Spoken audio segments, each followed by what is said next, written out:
dernière édition. Lui, comme étant la seule bouche autorisée de ce temps de la fin, c'est là où maintenant il y a un problème. À 16 et les 17, nous aurons tout notre temps, de 16 et les 17 à partir de 15h à 19h. Nous aurons tout le temps pour expliquer pourquoi la France, quel impact la France a avec la délivrance finale de l'épouse de Yeshua. La Vierge symbolise nous le croyant, c'est-à-dire qu'au travers de la parole que nous recevons, nous devenons des vierges. Mesdames et messieurs, chers amis téléspectateurs, bonsoir et bienvenue dans notre émission Congo News. Nous avons le réel plaisir aujourd'hui ce soir de recevoir pour vous le frère Christian Kayenga qui va nous parler d'un thème très important. Il s'agit de quoi? Il s'agit d'un thème très intéressant. Nous allons parler de la France et la délivrance finale de l'épouse de Christ. Le frère va essayer un peu de décortiquer ce thème. Et sans plus tarder, je vous dis déjà bonjour, bonsoir, shalom frère Christian. Bonjour, shalom ma soeur Rosette. Très content que nous puissions nous retrouver aujourd'hui, ça faisait quand même un bon bout de temps. Mais tout concourt au bien de ceux qui aiment le Seigneur, c'est le Seigneur qui donne le temps, celui qui prépare le moment, donc le moment est venu pour que nous puissions nous rencontrer encore. Voilà frère Christian, nous parlons d'un thème très important, nous parlons de la France et la délivrance finale de l'épouse de Christ. Est-ce qu'on peut savoir d'abord pourquoi tu as choisi ce thème, frère Christian? Évidemment, comme tu le sais, nous sommes une équipe quand même de frères qui sont engagés à conduire quand même le peuple de Dieu dans un mouvement de réveil assez particulier parce que nous sommes arrivés au temps de la fin. Or, le temps de la fin demande assez que l'épouse de Christ ait une conscience assez particulière. Et tu remarqueras que dans nos conférences et dans les cafés chrétiens que nous organisons, on a toujours un thème qui accompagne ces cafés chrétiens et ce thème-là, c'est l'éveil de la conscience de l'épouse. Alors, tous les enseignements que nous faisons, ça cadre toujours avec ce thème-là, cette conscience-là que nous voulons susciter au milieu du peuple du Seigneur, qui est très important en ces temps de la fin. Parce que nous ne devrons jamais oublier que l'histoire a commencé un jour, l'histoire des fils de Dieu a commencé un jour dans les jardins d'Éden.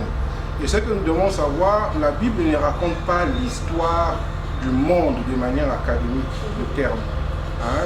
C'est pour cela que tu vas voir beaucoup de scientifiques c'est tort le dent parce qu'ils veulent expliquer nécessairement la création de manière scientifique avec la Bible. Mais nous savons que la Bible raconte d'abord l'histoire des fils de Dieu. Donc tout a commencé là-bas. Et là-bas, tu vas remarquer que l'homme était comme le roi de la terre, comme un Dieu sur la terre. Mais après que l'homme ait péché, nous avons constaté que l'homme a eu de sérieux problèmes à cause du péché. On a perdu notre positionnement de roi, notre positionnement de Dieu sur la terre. Alors c'est cet éveil-là de conscience que, au travers de nos conférences, de nos cafés chrétiens, nous essayons un peu d'éveiller la conscience des enfants de Dieu pour que nous puissions retrouver notre position dans le temps. Cette prise de conscience qu'en réalité, nous sommes des fils et des filles de Dieu. Alors, au temps de la fin, il y a quelque chose de particulier qui va se faire, c'est-à-dire que Dieu doit nécessairement visiter son peuple pour que son peuple retrouve ce positionnement-là. Et c'est pour cela, par exemple, il y a une écriture que je vais lire avec vous dans les livres de Romains chapitre 8. Ah, mais avant que tu puisses lire, j'aimerais d'abord te poser cette question. Tirez toujours de votre thème. C'est quoi la délivrance finale? Puisque vous avez parlé de la délivrance finale, la France et la délivrance finale, l'épouse de Christ. D'abord, c'est quoi la délivrance finale? Effectivement, l'écriture que je vais lire, c'est en rapport avec ça, parce que j'étais en train de définir qu'est-ce qu'est la délivrance finale. Et l'apôtre Paul en parle dans plusieurs de ses épîtres, et même d'autres apôtres aussi. Mais je vais prendre peut-être un ou deux versets qui expliquent un peu ce que nous attendons par la délivrance finale. Dans Romains chapitre 8, il est écrit ceci. Je vais lire ça. Je vais commencer à partir du verset 20. Il est écrit ceci. Car la création a été soumise à la vanité, non de son gré, mais à cause de celui qui lui a soumise. Enfin, avec l'espérance qu'elle aussi sera affranchie de la servitude de la corruption. Tu vois cette espérance-là? C'est-à-dire que dans notre corruption actuelle, il y a un jour où nous serons affranchis de cette corruption-là. Alors, je continue la lecture pour avoir part à la liberté de la gloire des enfants de Dieu. Or, nous savons que jusqu'à ce jour, la création tout entière souffrit et souffre le douleur de l'enfantement. Et ce n'est pas elle seulement, Mais nous aussi qui avons les prémices de l'esprit, nous aussi nous souffrons, nous soupirons plutôt, en nous-mêmes, en attendant l'adoption, la rédemption de notre corps. En fait, lorsque nous parlons de la délivrance finale de l'épouse de Yeshua, en réalité, c'est de cette adoption finale, de cette rédemption finale. C'est-à-dire où nous, en tant que l'épouse de Yeshua, nous sommes mis dans la position de fils de Dieu. C'est-à-dire que nous représentons Dieu sur la terre. Nous devenons en réalité des co-héritiers de Christ, c'est-à-dire que nous partageons avec Christ la domination, le trône de Dieu sur la terre. Donc c'est ce positionnement-là, l'écrasement même de Satan, parce que tu vas voir, par exemple, dans le livre de Romains chapitre 16, dans son verset 20, où l'apôtre Paul dit que bientôt vous écraserez, le Seigneur écrasera Satan sous vos pieds. Donc la délivrance finale est accompagnée par la victoire finale sur Satan, et aussi par notre positionnement en tant que les fils de Dieu. De moment où, lorsque dans l'épouse de Christ, la nature de Christ, la nature du Fils, la nature de Yeshua sera formée complètement dans chacun d'entre nous. C'est cela dont il s'agit en fait, c'est cela la délivrance finale selon la parole de Dieu, selon ce que les apôtres nous ont enseigné. Et j'aimerais à ce que vous puissiez encore nous expliquer par rapport au mot l'épouse de Christ. Qui aura besoin de la délivrance finale? C'est l'épouse de Christ. Et qui est cette épouse de Christ-là? Est-ce qu'on peut comprendre ça? Oui, l'épouse de Christ, ce sont tous ceux-là qui ont cru en Yeshua comme étant leur Seigneur et Sauveur. Non seulement à avoir cru en Yeshua, mais qui marchent selon sa parole. Parce que nous devons savoir que l'apôtre Paul, par exemple, dit que je vous ai fiancé comme un seul époux. Le Seigneur, en nous rachetant à la croix, c'est comme une dot qu'il avait payée. Comme vous le savez, que dans l'ancienne alliance, c'était au travers de sang d'animal que les hommes obtenaient l'expiation de leurs péchés. Parce que comme l'homme a péché, le Seigneur, il avait prophétisé dans le jardin d'Éden, en tuant un animal et le sang est répandu pour couvrir l'homme et sa femme au travers de peaux de bêtes. Cela préfigurait les sacrifices de Yeshua. Parce que Yeshua, en tant qu'un animal, en tant que l'agneau de Dieu qui est mort, et le Seigneur est mort à la croix, son sang a été répandu et Dieu nous a couvert de la justice qui est venue au travers de la foi que nous avons en Jésus-Christ. Alors tous ceux qui ont cru en Yeshua, ils deviennent des enfants de Dieu. Ils sont nés dans un nouveau royaume. Ils ne sont plus nés selon la chair. Donc on s'appelle épouse, c'est ça? Oui, nous sommes épouses. Pourquoi? Parce que la relation que l'homme a avec Dieu, c'est une relation d'amour en fait. Est-ce qu'il y a une différence entre l'épouse et l'église? Non, il n'y a pas de différence en fait. Mais ce que nous devons savoir, c'est que dans l'église de Yeshua, il y a des appelés et il y a des élus. Tu peux voir ça par exemple dans le livre de Matthieu chapitre 25. C'est là-bas où le concept même de l'église comme épouse ressort, où nous voyons que le Seigneur dit que le royaume de Dieu sera semblable à 10 vierges. Donc les vierges symbolisent nous le croyant. C'est-à-dire qu'au travers de la parole que nous recevons, nous devenons des vierges. Maintenant, la parole de Dieu constitue aussi une lampe pour nous. C'est-à-dire que dans notre marche sur la terre, cette parole-là constitue une lampe. Mais lorsque nous sommes en train de marcher sur la terre, nous devons veiller à ce que notre lampe puisse toujours briller à chaque instant, à chaque moment. Et maintenant, l'apôtre Paul, dans son livre, dans 2 Pierre chapitre 1er, verset 19, il dit là-bas que la parole de Dieu est une lampe, la parole prophétique est une lampe qui nous éclaire dans les lieux obscurs. Et tu vas voir que dans Matthieu chapitre 25, les 5 vierges qui étaient folles, eux n'avaient plus de l'huile dans leur lampe pour leur éclairer. Donc tu remarqueras que dans la marche des enfants de Dieu, il y a un sommeil et assoupissement spirituel qui arrivent, qui ne permettent pas à ce que le peuple de Dieu puisse continuer leur marche. Mais au milieu de la nuit, il y a un cri qui retentit et toutes les vierges se sont réveillées et chacun a pris sa lampe, mais les vierges folles n'avaient pas de lampe, n'avaient pas de l'huile dans leur lampe. Qu'est-ce qu'on peut comprendre dans ce verset-là? Non, ça veut dire qu'il y a un moment où, dans l'église du Seigneur, il y a une prise de conscience qui va venir, qui fera de sorte que le Seigneur puisse mettre la séparation entre les vierges sages et les vierges folles. Maintenant, les vierges sages, ce sont ceux-là maintenant qui iront jusqu'à communier avec le Seigneur dans la nuit des noces, dans la chambre de l'époux. Parce que c'est ça l'image même nous avons dans le livre de Matthieu chapitre 25, où nous voyons que quand le Seigneur devait venir, il y a un cri qui a retenti. Un cri, c'est un message de préparation.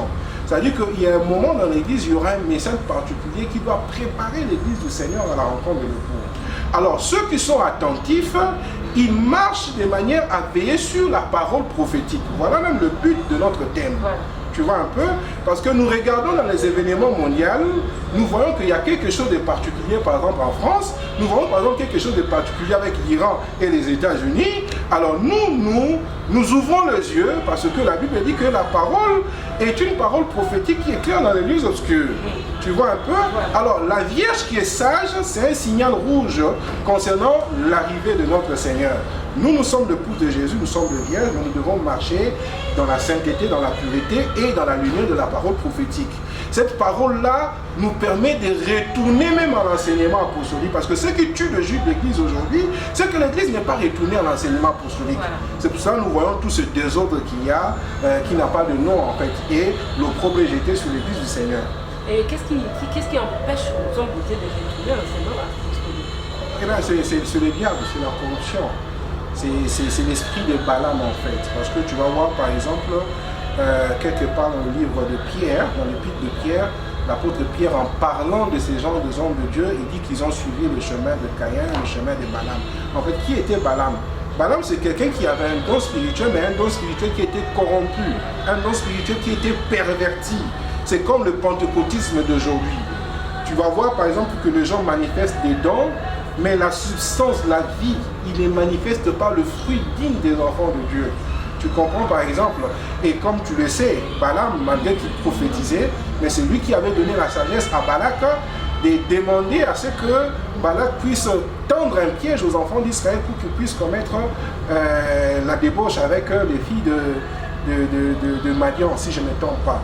Donc voilà un peu l'esprit de Balaam règne, c'est l'esprit de l'argent. À cause de l'argent, ils sont prêts à monnayer la vérité. Tu comprends un peu cela? Et cet esprit-là, cet évangile-là, soi-disant de la prospérité, cet évangile-là de faire de tous les chrétiens des riches sur la terre. Tu comprends un peu? Parce que tout le monde ne peut pas être riche sur la terre, sinon qui va aider l'autre?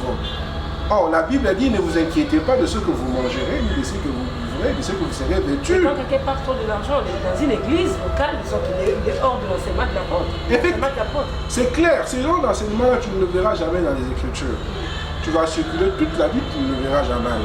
Donc il n'y a pas que ça, il y a beaucoup d'autres enseignements aussi qui ne cadrent pas avec la parole.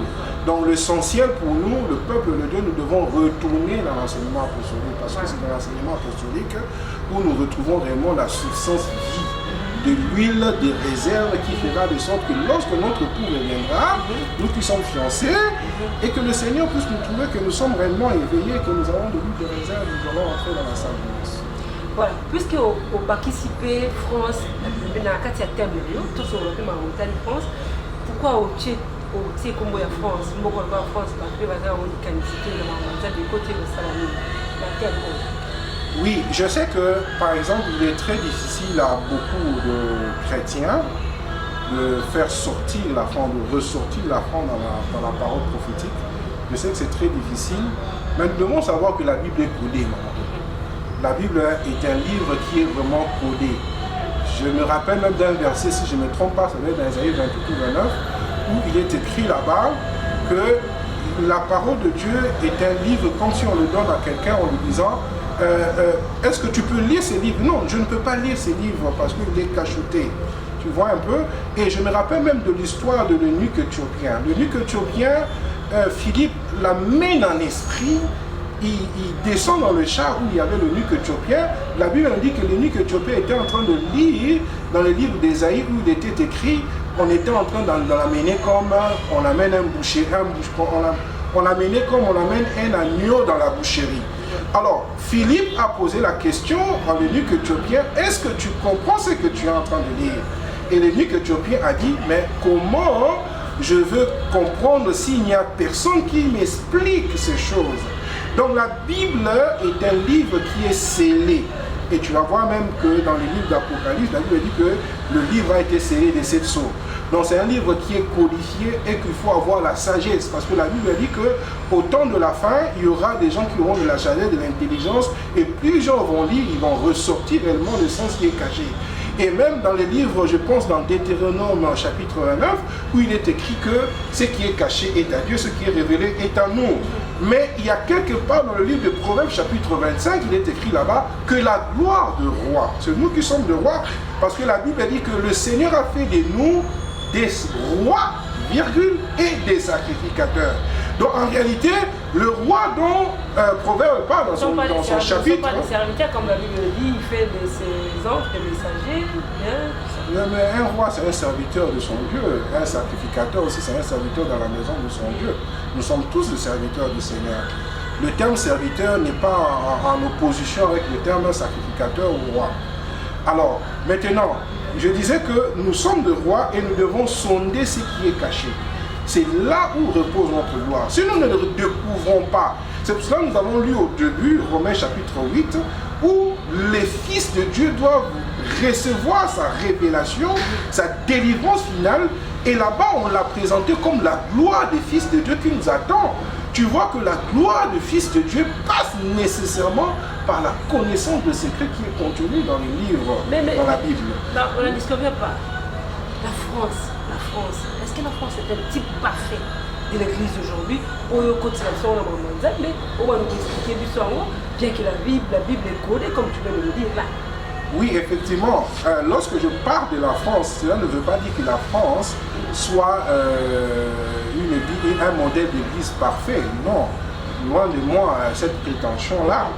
Mais par ce thème-là, je veux juste montrer que la France est un lieu particulier dans lequel l'histoire du salut, dans sa phase finale, va connaître un développement particulier.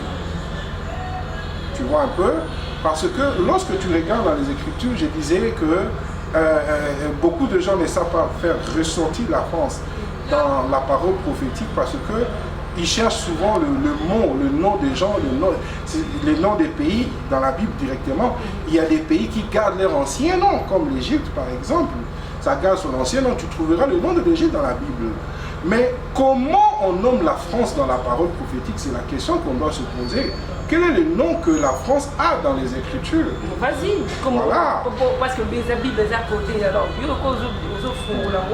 aux que c'est par révélation, ça serait une très bonne chose pour les téléspectateurs que nous suivons. Oui, en réalité, dans la Bible, le nom de la France en hébreu, c'est Sarepta. Voilà. C'est Sarfat. Sarfat qui veut dire Sarepta. Tu vois un peu? Alors, selon la tradition même juive, selon ce que le juif enseigne, et même selon ce que la Bible nous enseigne, c'est que la délivrance finale de l'épouse de Yeshua va se faire lorsque les exilés de Sarepta reviendront en Sion. Et qu'est-ce qu'on peut comprendre par les exilés de Sarepta?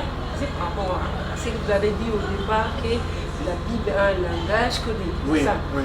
Parlons un peu des parallèles. Nulle part dans la Bible, on a écrit son nom, mais on dit aujourd'hui c'est lui, il est dit. Qu'est-ce qu'on peut comprendre par là? Non, il n'y a aucun homme sur la terre qui est Dieu dans le sens où c'est Dieu qui est le créateur du ciel et de la terre.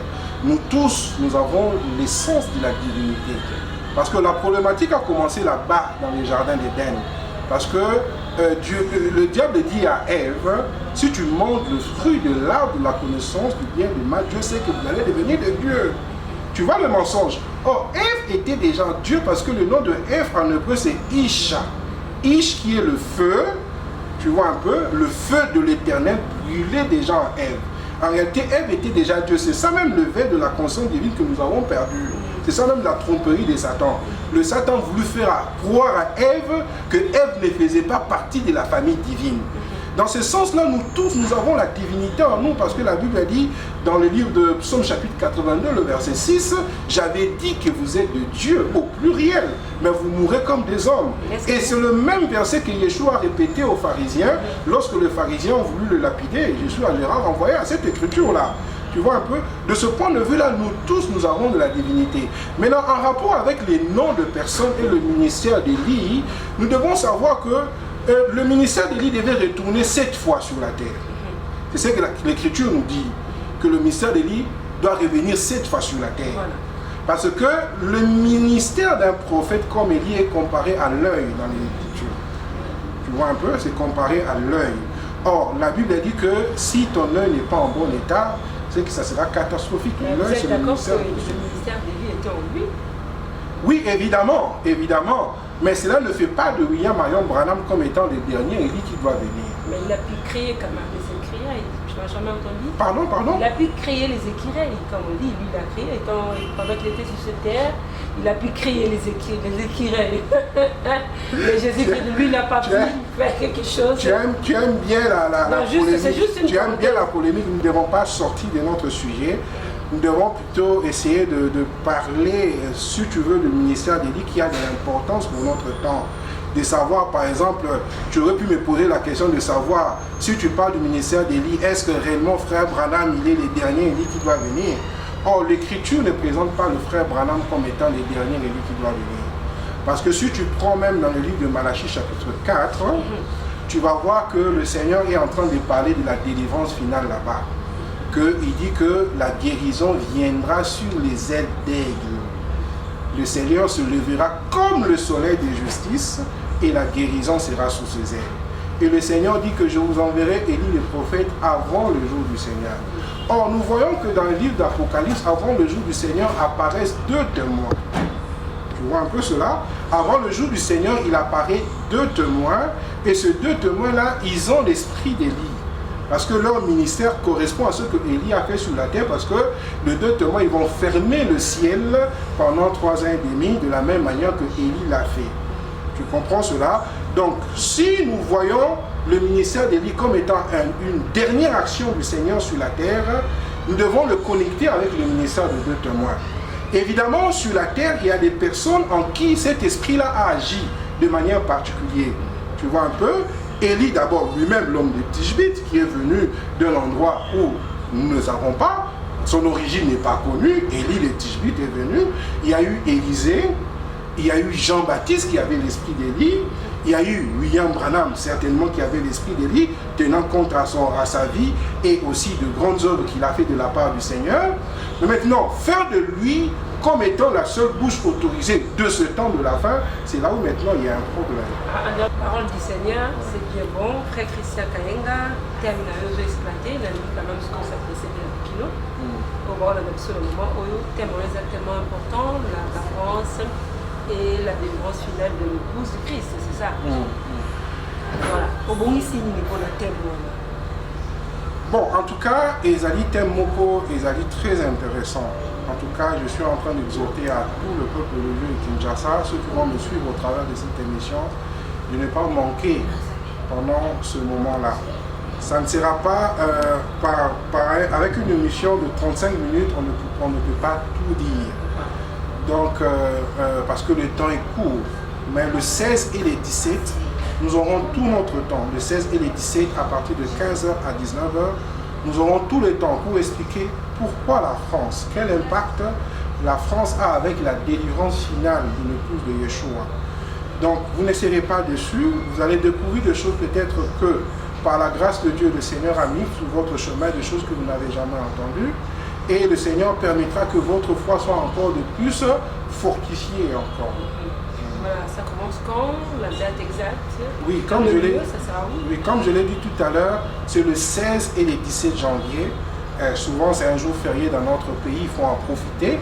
Le 16 et le 17 janvier, dans la commune de Bandalungwa, dans le quartier Adoula, l'avenue Lubumbashi numéro 310. Je répète, Lubumbashi 310 comme avenue, quartier Adoula, commune de Bandalungwa, juste en face de Motonamoto à Bongissa, qui est proche, qui est collé à la maison communale de Bandalungwa. Et comment la ça commencera à 15h, de 15h à 19h. Donc ça sera un café chrétien, le Seigneur permettra à ce que nous puissions poser des questions et aussi partager un peu de pain tel que le Seigneur nous le donnera, un peu de jus tel que le Seigneur nous le donnera. Mais pour animer bien, ça donc une fois par an, et ça, par rapport à quoi, il y a quand même de difficultés que vous rencontrez pour qu'on s'alarme une fois par an. Oui, c'est une très très bonne question. C'est une interpellation personnelle aussi que tu m'adresses là. Nous allons faire de notre mieux pour essayer d'en faire un peu aussi beaucoup, même par trimestre ou bien même par mois. mais ça dépend aussi des moyens que le Seigneur met à notre disposition. Il y a beaucoup de facteurs, mais c'est quand même vraiment une interpellation. Nous allons faire de notre mieux pour que nous puissions avoir ces genres de rencontres plusieurs fois l'année. Il y a beaucoup de projets qui sont dans l'esprit, parce que l'Église du Seigneur est attaquée en ce temps de la fin. Nous devons aussi savoir organiser des colloques de réflexion, comment les enfants du Seigneur doivent avoir des armes pour combattre.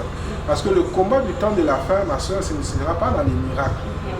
Le combat du temps de la fin, c'est dans la parole. Voilà, dès que tu as bon, on peut te dire, tout le monde par rapport à aux États-Unis, l'Iran, les États-Unis, pour éviter, parce que vous savez, comme vous savez bien, Troisième Guerre mondiale. Alors tout le monde va pas se traiter, il va faire des chimiens, tu vas éviter ceux qui vont vraiment dans ma terre, bien dans ma révélation, par rapport à nous, mais toujours quand tu comprends le niveau de ma bonne. Non, il faut comprendre que nous sommes arrivés au temps de la fin. La guerre, le conflit de l'Iran avec les États-Unis nous amènera à la Troisième Guerre mondiale. Et sois-en sûr, ma soeur, ce n'est plus pour longtemps.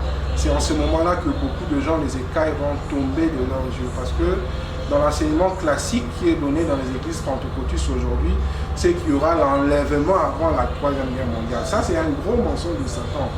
Un gros mensonge de Satan parce que les gens... D'accord. Donc, Batebele, il y a que Troisième Guerre mondiale et qu'il y a un enlèvement.